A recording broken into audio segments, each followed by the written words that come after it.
ಇನ್ನು ಮುಂದೆ ನಿಮ್ಮ ನೆಚ್ಚಿನ ಧಾರಾವಾಹಿಗಳ ಫುಲ್ ಎಪಿಸೋಡ್ಗಳು ಸನ್ ನೆಕ್ಸ್ಟ್ ಆಪ್ನಲ್ಲಿ ಮಾತ್ರ. ತಪ್ಪು ಮಾಡ್ಬಿಟ್ಟೆ ಆನಂದ್, ತಪ್ಪು ಮಾಡ್ಬಿಟ್ಟೆ. ಏ ಧ್ರುವ, ಅದಕ್ಕೆಲ್ಲ ಏನೋ ಒಳ್ಳೆ ಚಿಕ್ಕ ಮಗು ತರ ಹೇಳ್ತಾ ಇದೀಯಾ? ಯಾರಾದ್ರೂ ನೋಡಿದ್ರೆ ಏನೋ ಅನ್ಕೊಳಲ್ಲ? ಓ,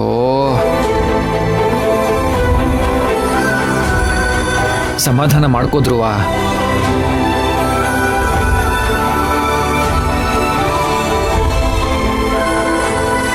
ಏ ಧ್ರುವ, ಪುಷ್ಪಕ್ ಸರ್ ಬಂದ್ರು.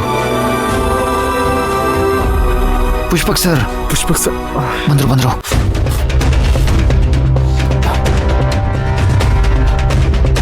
Dhruva sir. Anand sir. If you don't mind, ನನಗೆ ಧ್ರುವ ಜೊತೆ ಸ್ವಲ್ಪ ಪರ್ಸನಲ್ ಆಗಿ ಮಾತಾಡಬೇಕಿತ್ತು. ಸರಿ ಸರ್, ಮಾತಾಡಿ ಸರ್. ನಾನು ಹೊರಡ್ತೀನಿ ಸರ್. ಧ್ರುವ ಸರ್. ಧ್ರುವ, ಏನು ಪ್ರಾಬ್ಲಮ್ ಆಯಿತು? ಏನೂ ಪ್ರಾಬ್ಲಮ್ ಇಲ್ಲ ಸರ್, ಸುಮ್ಮನೆ ಹಾಗೆ ನಿಂತ್ಕೊಂಡು ಮಾತಾಡ್ತಿದ್ವಿ ಅಷ್ಟೇ. ಏನೂ ಇಲ್ಲ ಅಂದರೆ ಬ್ಯಾಂಕಲ್ಲಿ ಯಾಕೆ ಜಗಳ ಆಯಿತು?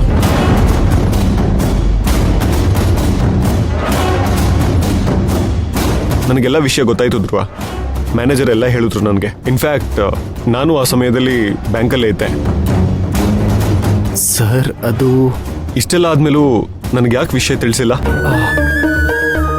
ಸರ್, ಅದು ಮೈನಾ ಅವರು ಈ ವಿಷಯನ ಯಾರಿಗೂ ಹೇಳಬೇಡಿ ಅಂತ ಹೇಳಿದರು. ಅದರಲ್ಲೂ ಗಾರ್ಮೆಂಟ್ಸಲ್ಲಿ ಮೈನಾ ವಿಚಾರವಾಗಿ ತುಂಬ ಸಮಸ್ಯೆಗಳಾಗಿವೆ. ಅದರ ಮಧ್ಯದಲ್ಲಿ ಇದರಿಂದನೂ ನಿಮಗೆ ಸಮಸ್ಯೆ ಆಗಬಾರ್ದು ಅಂತ ಅಷ್ಟೇ ಸರ್, ಬೇರೆ ಏನೂ ಇಲ್ಲ. ಅದಕ್ಕೆ ನನ್ನ ಮೂರನೇ ಒಂಥರ ಮಾಡಿಬಿಟ್ರಿ. ಅದು ಹಾಗಲ್ಲ ಸರ್. ಮತ್ತಿನ್ನೇನು ಧ್ರುವ, ನೀವಿಬ್ರು ನನ್ನ ಇಷ್ಟೇನ ಅರ್ಥ ಮಾಡ್ಕೊಂಡಿದ್ದು? ಅವಳನ್ನ ಬಿಡು, ನೀನು ನನ್ನ ಇಷ್ಟೇನ ಅರ್ಥ ಮಾಡ್ಕೊಂಡಿರೋದು? ನಾನು ಮೈನನ್ನ ಎಷ್ಟು ಪ್ರೀತಿಸ್ತೀನಿ ಅಂತ ನಿನಗೆ ಗೊತ್ತು ತಾನೆ.